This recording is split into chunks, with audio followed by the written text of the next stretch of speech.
Welcome to You Can Talk to Me, a Beatles podcast. It's time to make our way across the universe and talk all things John, Paul, George and Ringo.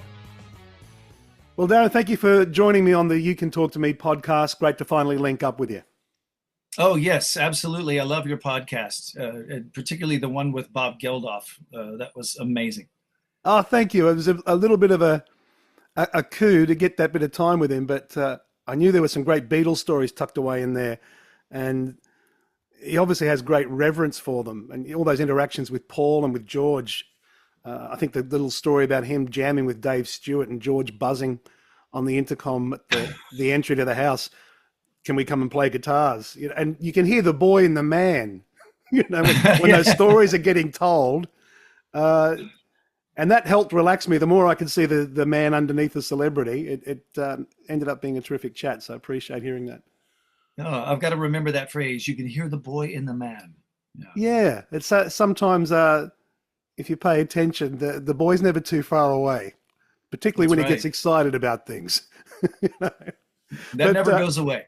I'm really looking forward to speaking with you. It's obviously been and continues to be a terrific career, and looking forward to diving into that. But I get the sense that the Murphy family, as you were growing up, was rich in music. I've heard some of your performances with your sister Trish, with a very folksy, earthy, organic sound, which is terrific. And obviously there's so much more to you. And I understand your father was deep in music as well, but rather than me share any of that, what was it like growing up in the Murphy household? Well, my parents were both first generation rock and roll fans, because they were teenagers when all of the R&B stuff was breaking on the radio. So they shared that as a bond. And then my father was a musician. He was a great songwriter and guitar player. So he taught my sisters and I everything. He taught us how to harmonize at a very young age. And so, that inspired us later in life to start pursuing music together. And so we had exposure to all kinds of amazing music. The Beatles and Bob Dylan were there, but also performing artists like Melvin Van Peebles, and classic vocal groups like the Four Freshmen. It was Ray Charles. It was all this wonderful soup that we all got exposed to. Frank Zappa. It was so much of it. It was all there. Yeah, it sounds like a melting pot of different styles and influences. Yeah. It was a sort of a magical upbringing. It was challenging, though, because our parents were counterculture at a time, when growing up in Houston, Texas, that was very controversial. So we had sort of a private existence because, we couldn't share the fact that we had these wonderful hippie parents. Yeah, that's interesting. What was it about those times, do you think, that made life a little like that? Well, it was such a period of social upheaval, and Houston, Texas at the time was still a pretty conservative town, and I was keenly aware that the home that I was growing up in was completely different from anyone else on our block or anyone else in our neighborhood. So, we had family and that we all bonded with and stuff, but, our friends, my parents were very selective with them. And it was a strange time because you kind of knew just by someone's appearance what they were into. That you saw someone with long hair, chances are they smoked pot. Chances are they liked the same music that you did. And if someone was wearing bell-bottom jeans, and you knew that you could strike up a conversation with them and have some things in common. Yeah, that sounds fascinating. What came first for you in that time? Did you find yourself attracted to guitar, drums? I know you're a multi-instrumentalist, so I'm curious where it started. Drums, definitely. Right. Yeah, I was always attracted to drums, and I didn't actually have a complete drum kit until I was 11 years old. But by that time, I understood the mechanics and the rhythm And it was just a matter of being able to work it out with a pair of sticks and work my feet into it. What were you listening to from a drummer's perspective that was informing those early takes on it? Ringo, obviously, and there was a Texas band called Bubble Puppy at the time. They had a hit in the late '60s called Hot Smoke and Sassafras, and so the drummer for that band was amazing, and I saw parallels later on between him and Stuart Copeland of the Police, who was a big influence. Obviously, Keith Moon and Neil Peart were big influences. But I also loved guys who could groove, guys like Dennis Bryan, who drummed on all those great Bee Gees albums in the 70s. He was a huge influence. Steve Jordan, who had played with the Blues Brothers and is now touring with the Rolling Stones. He was a really big influence as well. Yeah. Can you talk to when the Beatles broke for you? Was it, did it come through sound, come through an album? Did it come through television? I'm just curious how the Beatles hit you. There was never a time when the Beatles were not in my life because my parents were both big fans of the group. And so their records, they were all over the radio too at that time. And so they had their records in the library. So by the time I was 3 years old, I was singing Strawberry Fields Forever. We had the little 45 of it, and it was I can't express how wonderful it was to be alive in the time of the Beatles, and when your cognitive consciousness is picking up, and the excitement of hearing a new album and knowing that you were going to hear something that was incredible. That was my father came home with the White Album shortly after it was released, and then subsequent records, Abbey Road, and Let It Be, Yellow Submarine. Just knowing that you're hearing all of those records for the first time along with the world is unforgettable. Yeah, it's just amazing. Yeah. I love hearing those stories because I'm obviously a second generation fan and was born in '69 when it was all sort of coming to an end, and I've told these stories before, but I remember my father telling the story to me of 1966 in Melbourne, Victoria, and he's meeting my mother at a retail store to take her for a lunch date. And inside the store, there's a transistor radio playing on the counter, and the disc jockey says, coming up now, the new single from the Beatles, and really looking forward to it. It's a first play. And he said he remembered the store went quiet. The sort of hum of people talking and chatter just came down to a silence. And then Day Tripper came on. And he said, I can still remember hearing that guitar. He said, it's a real memory. I can still remember hearing that sound, that guitar, and everyone kind of looking around at each other. And you can't imagine a time in the world, I can't imagine a time in the world where that could happen, that there's this shared kind of, what are they going to do next? Yes. And at that point, your brain is so receptive to all of these imprints that stay there permanently. Those memories stay there. I'll never forget putting the needle on and hearing the airplane coming in the first time we sat down with the White Album. The first time we sat down with Abbey Road, wow. The first time my father put on Let It Bleed by the Rolling Stones, it's just indelible. And the emotion attached to it as well. Yeah. It's funny, I have a memory of being in the mid-'70s and for the very first time hearing Tomorrow Never Knows at the back end of Revolver. And again, being a kid, and even then thinking, what is this? And then getting older and trying to imagine what must that have been like, that only a couple of years earlier, these guys are singing She Loves You, Yeah, Yeah, Yeah. And now you're listening to this. Yeah, and Tomorrow Never Knows was like hearing every weird dream I'd had as a child. It's just completely weird and in the most wonderful way. It's interesting, as I've gotten older, I've grown to really love more and more the White Album, and particularly appreciate Revolution #9, and wondered also, I can't even comprehend what that must have been like at the time. Such a bold step in a completely different direction. Yeah, but I felt like, just from the standpoint, I was very young. I was not even 5 years old yet, but uh, I I knew that with, sitting down with the White Album, there was definitely a maturity that was in progress, and I understood that these guys were always going to push the edge. And so when Revolution 9 kicked in, I didn't even question it. I just sat there and took it in and marveled in that playground of sound collage. John's voice kind of, coming in and coming out, and weird sound effects. It was scary in a way, but it was very much a part of their folklore. Yeah. Can you imagine the Beatles without number 9? Number right. 9, everything they did was a stamp that they put on it. Yeah. And it just became a massive part of their legend.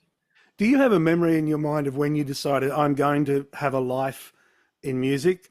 I often believe, I get to work with creatives in my day job, and I'm always impressed by people that live that creative life and completely commit to that life of purpose, that this is the thing I have to do.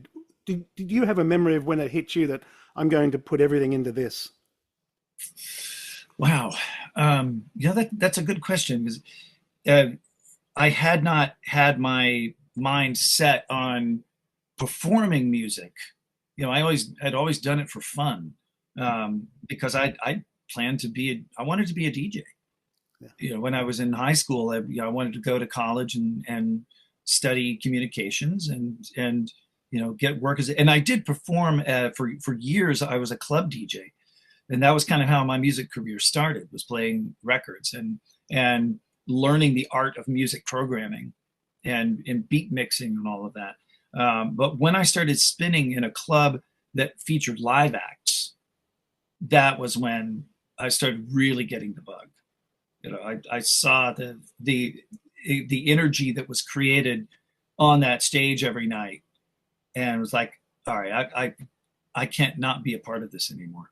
Yeah. And I think by then I was in my early 20s. Yeah. I didn't join my first band until I was 22. Right.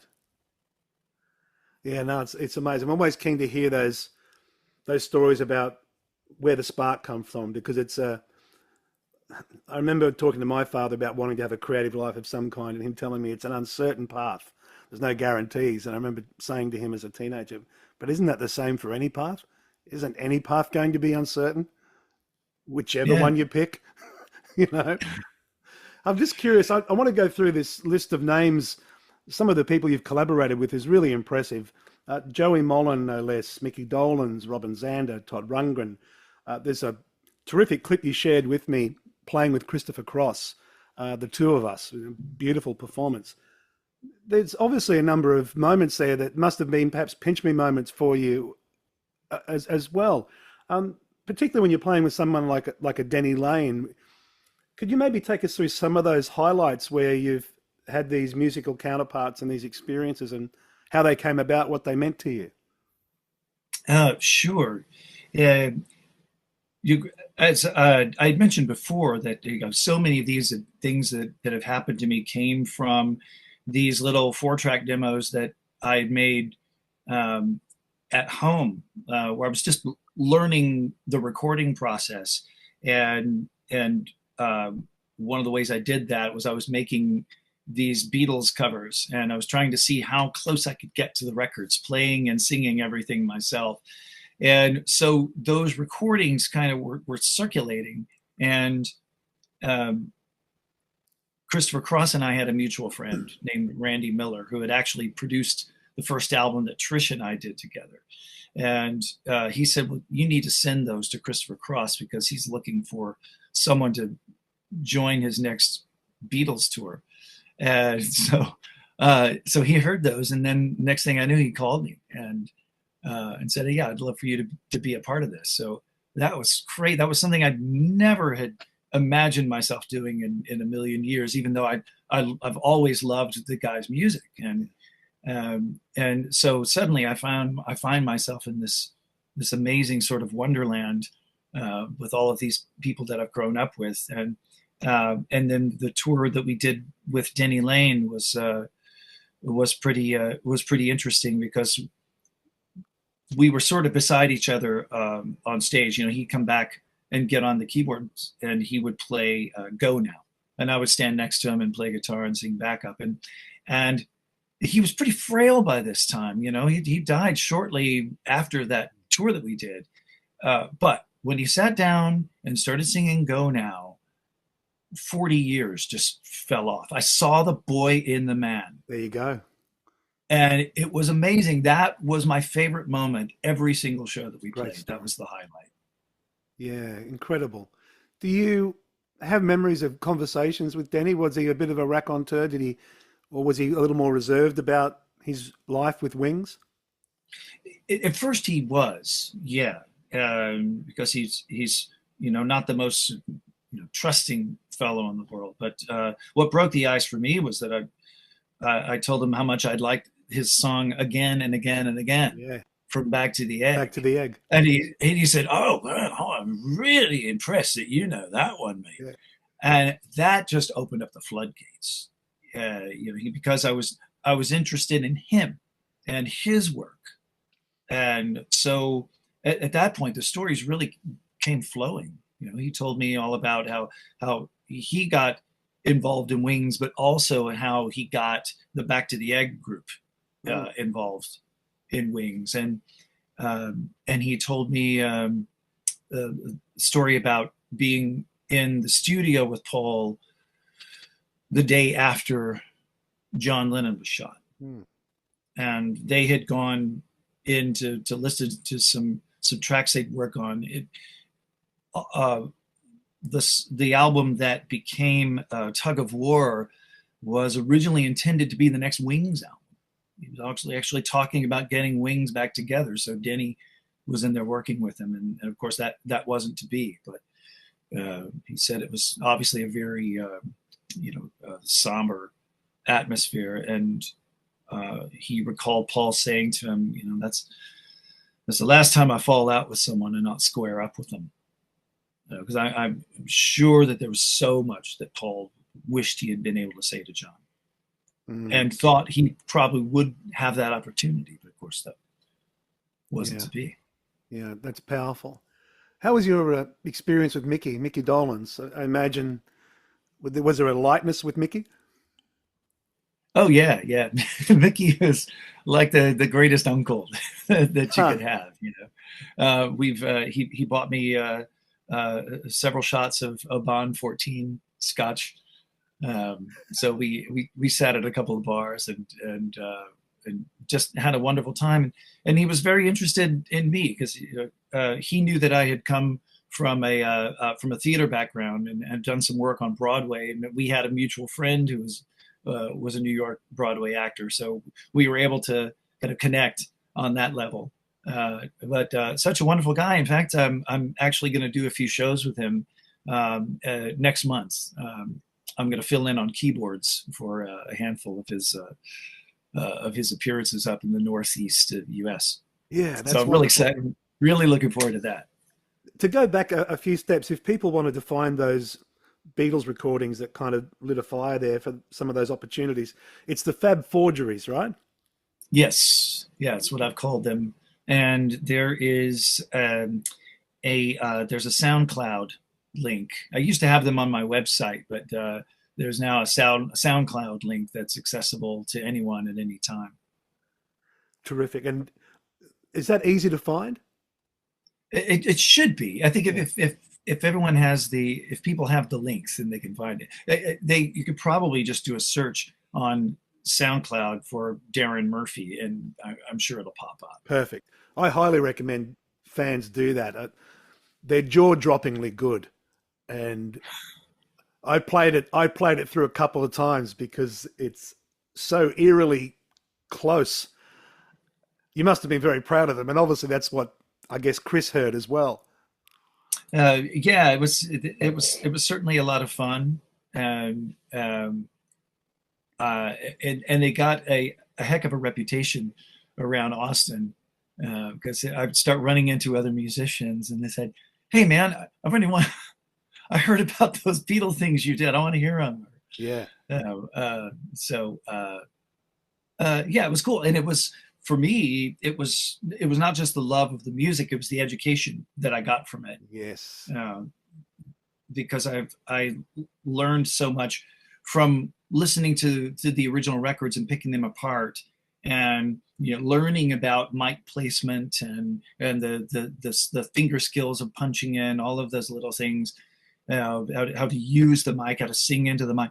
All of those little things just were a wonderful part of my education. And I did a bunch of my original demos around at the same time, so they sounded better as a result. That's a good space to be in. I read a quote from you where you were describing that creative process, and if I have this right, I try not to make something cool, but rather allow for it and let it flow through, and I guess then begin the process of shaping it. When you talk about those lessons, from a Beatles, Lennon McCartney writing perspective, perhaps, what were some of the lessons that you took away in terms of process? I had learned about what not to do. I recall hearing John Lennon say, or reading John Lennon saying, avoid filler words in your lyrics, like just. Huh. It's sort of a I don't even know what it is. I don't know if it's a conjunction, but it's just one of those words that I think people rely on too much. So I was like, okay, so writing the songs, if I think, no, there's no just any other word but that, And so they definitely inspired me to dig a little bit deeper if I wanted to express something. I wanted to tell the truth, but I wanted to find a unique way that will invoke a mental image, but also something that will drive a hook. And that's another thing that I learned from those guys. It doesn't matter if something makes perfect sense or not, as long as it sings right. If it's coming out of your mouth and it's locking in with the other components, then that's the way you do it. Mm-hmm. And so that frees you up a bit, because it's all in the spirit of doing what the music tells you to do. Huh. And sometimes you just have to throw logic aside in order to achieve that goal. And just like ask yourself, is it good music? Yeah. And that's all you need. We were talking before we began about Haunted Gardenias, and that full-length album from you it is stunning. And you were talking about how proud you are of that as a complete piece. I can certainly hear your own voice through all of that, but then the hallmarks of influence obviously coming through as well. Will there be more of that kind of music from you? I'm thinking about that. Are you talking about music like what is on Haunted, like what's on that album? It's not so much even like that. A complete album of all of your work in your voice as we find ourselves in 2025. Is there? Are there thoughts about that? Okay. I certainly hope so. Yeah, so much of it is up to my muse, Yeah. Because sometimes I'll have a piece of music in my head, and at one time, lyrics were showing up and synapses were firing, and songs were getting written, and so much of at the end, this is an obstacle that we all run into as songwriters, where we've got this great piece of music, and wow, I could realize this. Where are the words? What did I do with my inner lyricist? What do I want to sing about? And that's when I think I just have to. I can't force this stuff out. I can't, just put lyrics in there for the sake of lyricking. I need to find something that's right for this music. So that's taken much longer than I anticipated. But once I've got a group of songs that I really feel like they go together, and that they have my seal of approval on them, just as compositions, then I'll know that it's time to get in the studio and realize them, and then share them with the rest of the world. I almost didn't want to ask you about Kentucky, and because I thought the man's probably been asked about that for years, but it is such an incredible album, and perhaps the greatest Beatles album never made. I can still remember. I think I read a review back in the day in Mojo, and I would pick that up every month, and they were talking about this album, and I remember hunting it down back in the day when you had to hunt. I've got to go find this album somewhere. And I still remember, like all the great albums, I still remember hearing it for the very first time and those harmonies kicking in and track for track for track, just going, man, what is this? And that set me on a little bit of a journey to find out who's behind this. Obviously, Robert Harrison's been a very inspired artist for many years, and you have a collaboration and a history there. Could you share a little bit about that relationship, and could we talk about, I'm saying Cotton Mather, but I've heard you say Cotton Mather, maybe an Australian thing that I'm doing. Can we talk about Cotton Mather, Kentucky, Robert Harrison, and that relationship? Because it seems like it's been a very important part of your musical life. Yeah, definitely. It's definitely Mather in the UK and Australia, and Robert's just always pronounced it Mather because he's from Alabama. Got it. So and I'm neutral. I guess when I'm in the UK, I'll say Mather, and when I'm over here, I'll say Mather. But I remember seeing Cotton Mather for the first time in 1995, and just loved the combo. I loved the band chemistry, and they were just getting ready to go over to their first Japanese tour, and so I introduced myself to Robert that night. And shared some of my recordings with him, I think including those Fab Forgeries. And so the next thing I knew, I got a call from him. He said, I've got some new tracks. My drummer's not available. I want you to bring your drums and your vibe over to this little studio in this tiny little town called Leander, right outside of Austin. And so it was just some experimenting. He liked the drum sounds that I'd gotten on my demos. So we employed some of those techniques. And the way it's always worked with Robert is that I'll get with him and with Whit Williams, and we'll put together a sketchy track just to get us started, to get the band started. And then I'll go off, and then it will be, weeks later, I'll come back and I'll hear everything that they've done with him. And it's like, wow, this is really special. This is really, really magic. And I had so much admiration for that chemistry between Robert and Whit as vocals and as guitar players.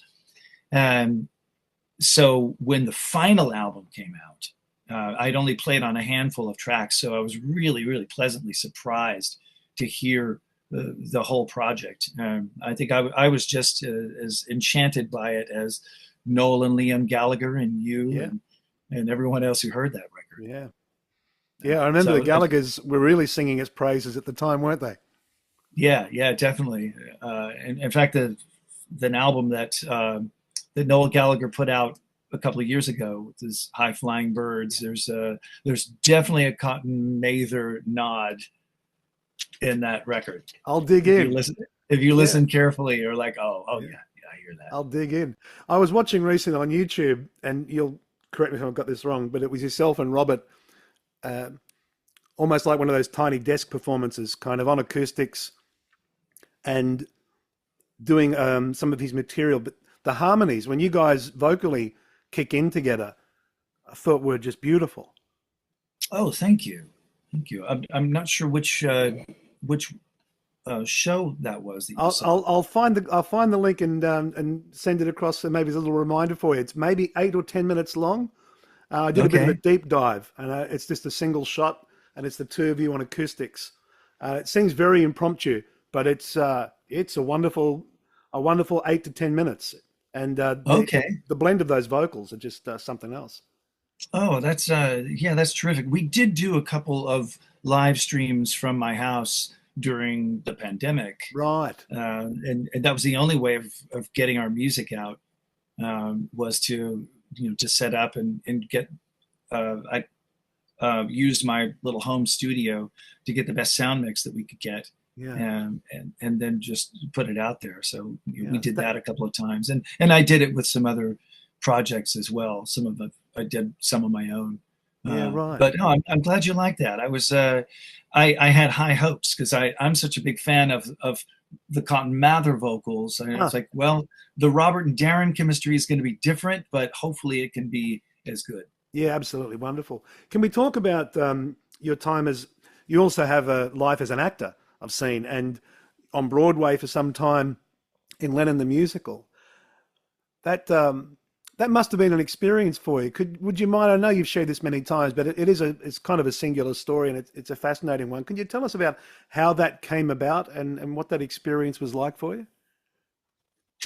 My whole involvement in that is a show business miracle in every sense of the word. And it all started with a friend of mine here in Austin named Jeff Osborne, who was a booking agent, and amongst his clients was songwriter Marshall Crenshaw, who once upon a time had played John Lennon in the New York presentation of Beatlemania. Am I right? I might have this wrong. Did Marshall play Buddy Holly in La Bamba? Have I got that? He did. There we go. Yes. Got it. Yeah. Yes. Big Buddy Holly fan. Yeah. And so I ran into Jeff Osborne on the street one afternoon. We had just crossed paths, and I said, "How you doing?" I said, "Yeah, how's Marshall doing?" And he said, "Yeah, he's doing good. I just heard from a guy in New York that's looking for him, wants him to audition for this John Lennon musical." And I said, "Wait a minute. This is John Lennon musical? I want to do that." He said, "What? You?" He had no idea. I said, "Here's what, go to my website and download the Fab Forgeries and listen to them and then get back to me." Next thing I knew, I got a call from the show's creator, Don Scardino in New York, because he heard them. And he said, "Oh, I need to get this kid involved." And so we had a good talk, and he sent me a script, and I flew up to New York to audition for him and his two producers. And the audition went great. And then I went back there again to audition for the entire company, including Yoko Ono. And, talk about intimidating. I was so nervous. So they eventually hired me as a swing. Because they knew that they were like really rolling the dice. It was a high stakes operation, so they wanted to have solid New York theater veterans involved, and they were all very, very good. So it was a great experience for me to go in there as an understudy, and I was covering 3 different guys, all of whom were playing different aspects of the John Lennon character. So my job was tough because I had to learn all of their lines, all of their vocal parts, all of their stage moves, and have every one of them down, so that I could step in at any moment. And so once the show got up and running in New York, one of the guys, a fellow named Chad Kimball, developed a throat injury. And so I ended up going on for him. I did 21 shows at the Broadhurst Theater on 44th Street. And they were 21 of the greatest days of my life. What was the experience like? You talk about auditioning and Yoko being present in that scene. Did you have any experiences nearby her or directly with her that stuck with you? Yes. The first time that she spoke to me directly was we were in the rehearsal room, and I had brought a whole bunch of source material, some videos and books that I had, because I knew, but between Scardino and me, we knew more about John than anyone else in the cast. So Yoko's in the rehearsal room one afternoon, and we're talking to Don, and they called me over, and Yoko had this book, this large picture book all these John Lennon pictures. And she said, "Where did you get this? There are pictures in here I've never seen before." And I think my mother had gotten it for me from one of those big box stores, Right. And she said, "Can I borrow it?" And I said, "Yes, I will lend it to you if you'll sign it for me." And she said, "Okay." So she took it and went off, and I think I'll probably never see it again, but I don't care. So that several weeks went by, and then one rainy afternoon, after a matinee performance, I was up in my dressing room and I get a call saying, "Hey, Darin, there's someone here to see you at the stage door." So I go down and it's Yoko's assistant, and he hands me this brown envelope, and I take it, and in the envelope is the book. And I open up the cover page, and Yoko's not only signed on it, she drew on it. She made this little drawing and said, "To Darin, imagine peace, love, Yoko." Come on. 2005. And I was like, this is a woman of her word. That's incredible. She's very much a matriarch, but she treats people with great respect, and is just a wonderful lady. I saw her at a retrospective at the Sydney Opera House years ago and didn't know what to expect. She came out and did an improvisational piece on mic for about 10 minutes that was classic pure Yoko, and then sat down for a Q&A for maybe half an hour. And I remember thinking there was something really, not that I expected it, but there was a charm, a real charm about her, and a warmth. And for just at a very surface distant level, I got a sense of maybe what John might have seen in her. She was very full of life and very much her own, singing to her own song, and I found her really engaging and charming. And I didn't expect either of those things to be the case. You kind of have an idea based on celebrity, but then to actually hear her speaking and being candid, there was something charming about her. Did you find that? I didn't interact with her that much directly. She reserved most of her interaction with Don Scardino. Right.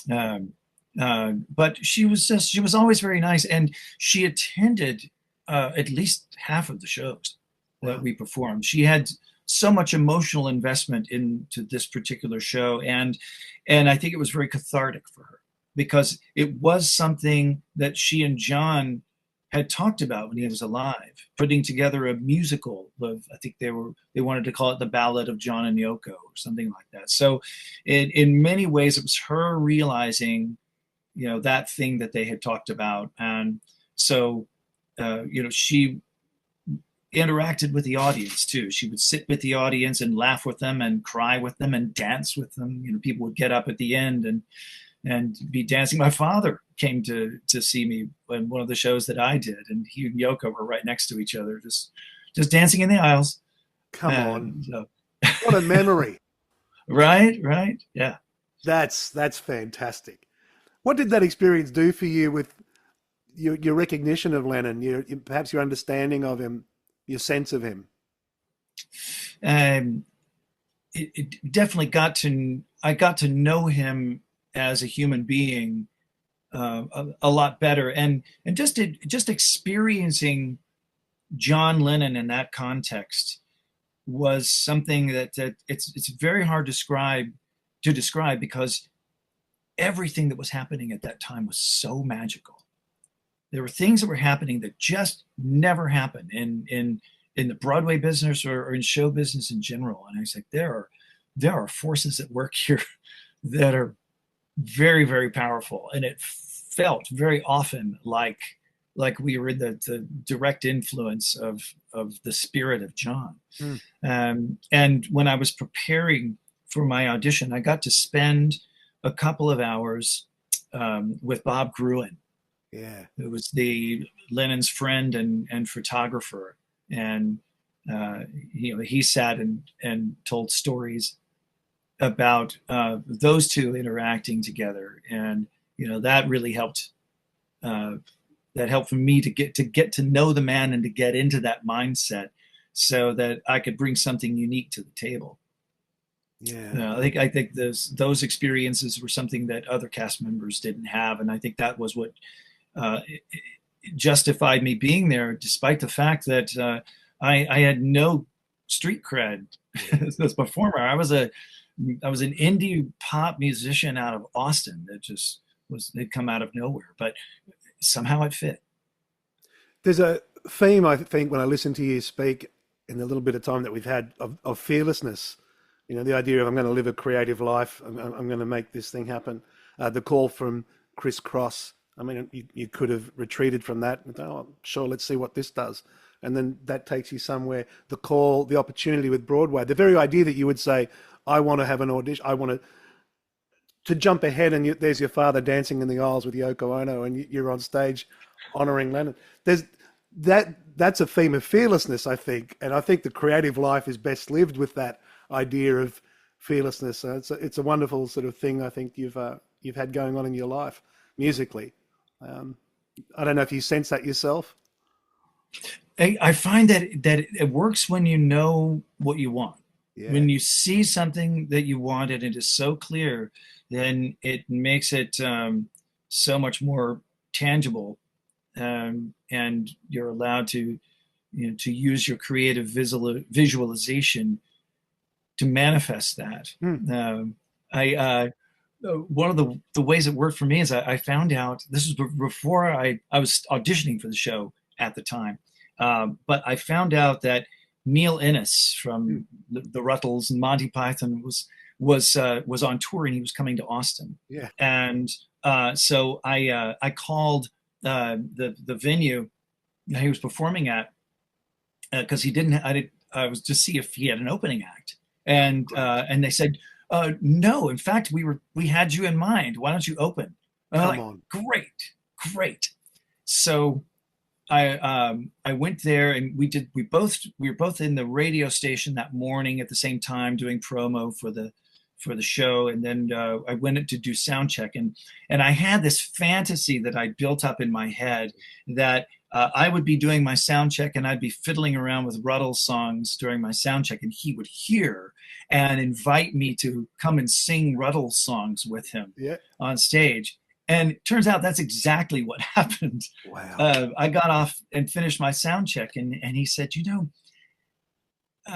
playing these songs is so much more fun with other people than it is by myself. Would you be interested in singing songs with me? And I was like, absolutely. So we picked 4 Ruddle songs to perform, and after he did his set, he got me up for the encore, and that was just one of the greatest gigs I've ever played. Just singing those fantastic Neil Innes compositions that I grew up with when I was a kid, and singing that with him. Ouch, that was. It was amazing. It's just so wonderful. And I thought, gosh, this is a great it's a great job. Yeah, man, that's a terrific story. And they are genuinely great songs. Double Back Alley. I Must Be in Love. I mean, they're just standalone great power pop tracks in every sense.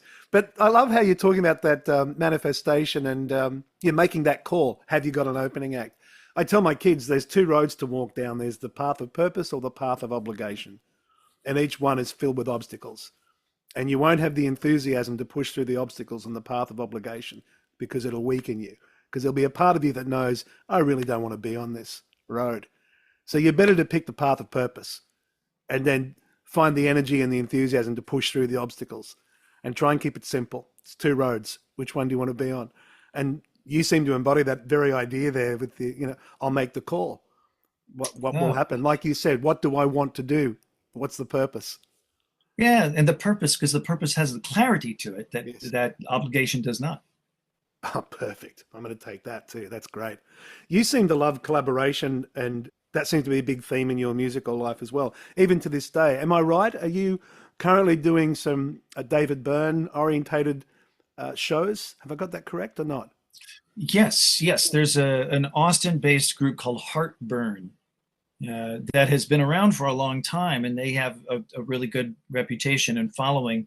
And when their original lead singer stepped down, they reached out to me and asked if I could help them out on some gigs, and I said, "Yeah, absolutely. I'll give it a shot. I don't know if it'll work, but there's that theme again."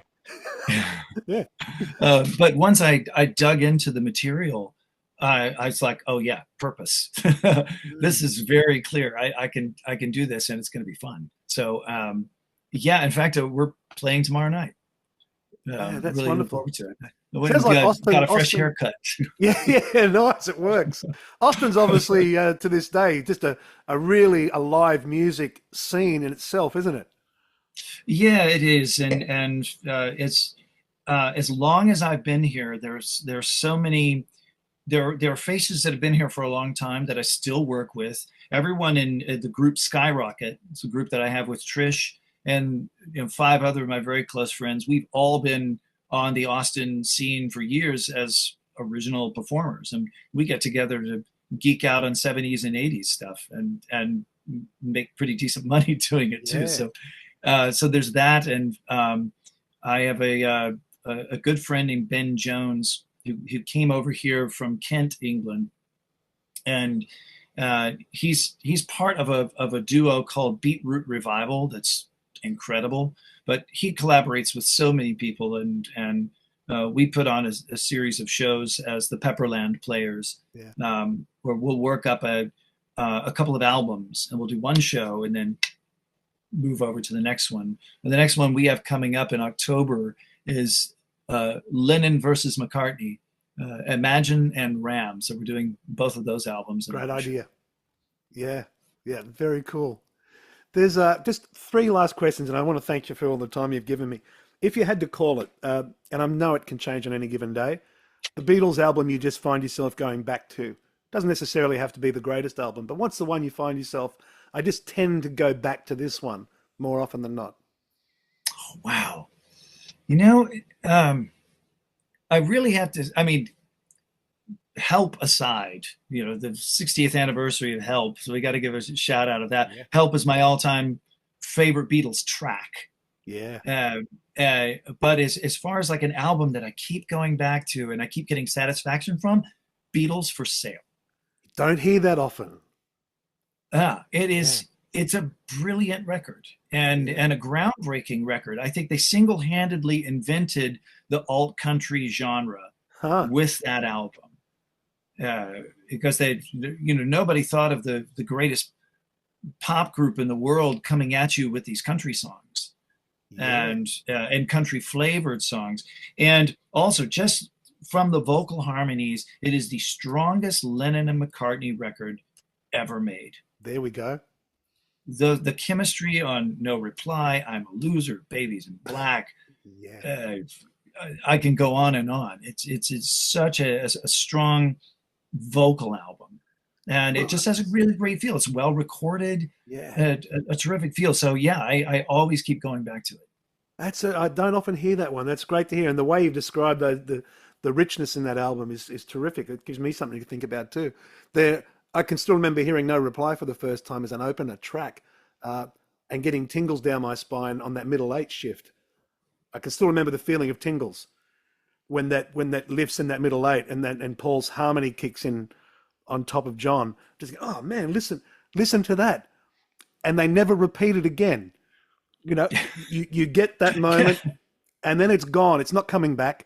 It's just that one little shift, and I guess even with that album, Mr. Moonlight, takes some hits, but just for John's vocal, just for even if you take the organ out of there, for some people that can be a struggle. But just again, Lennon's vocals, he's in great form. Yeah. It's a highly underrated record, and it's so well performed, and it gets some hits because there's so many covers on them. But it's those guys introducing the world to the music that they love. Yeah, and it also gives a clue to the direction where music is headed, because it was only 8 years after that the Byrds put out Sweetheart of the Rodeo. Yeah. Okay.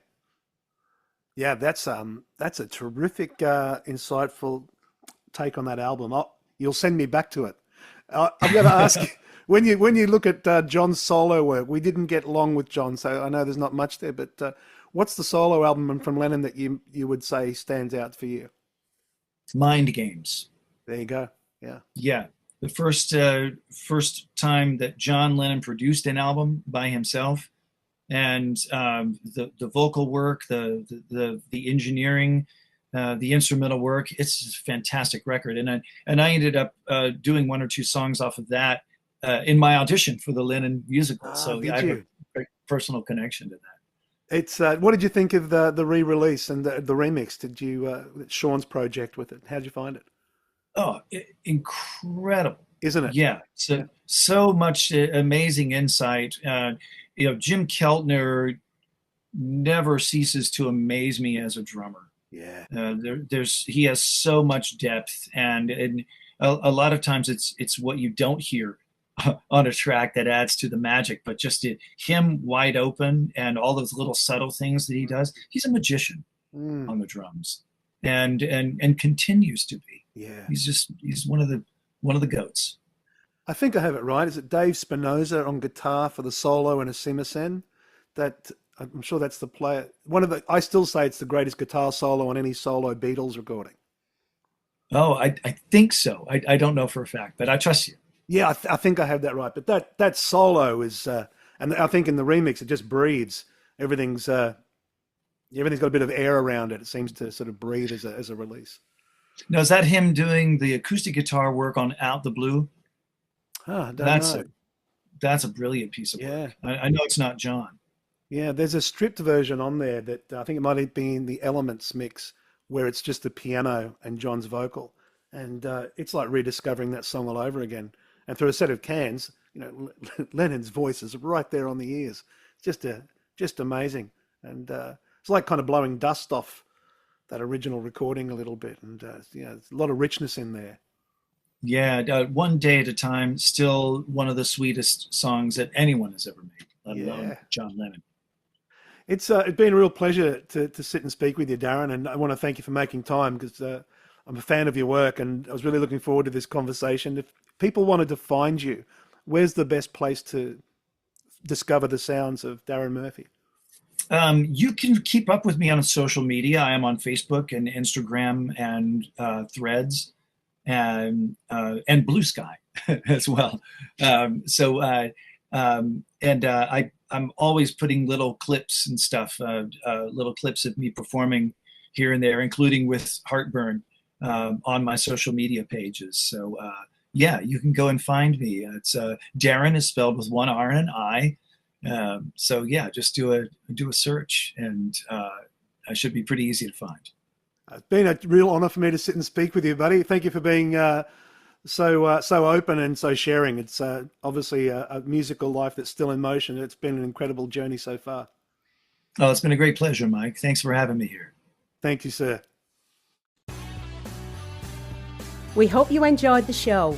You know the name, look up the socials. You'll find us on Facebook and Instagram, where we can all come together. Make sure to like, comment, subscribe and spread the word. It all helps raise the profile of the You Can Talk to Me podcast. Thanks for listening.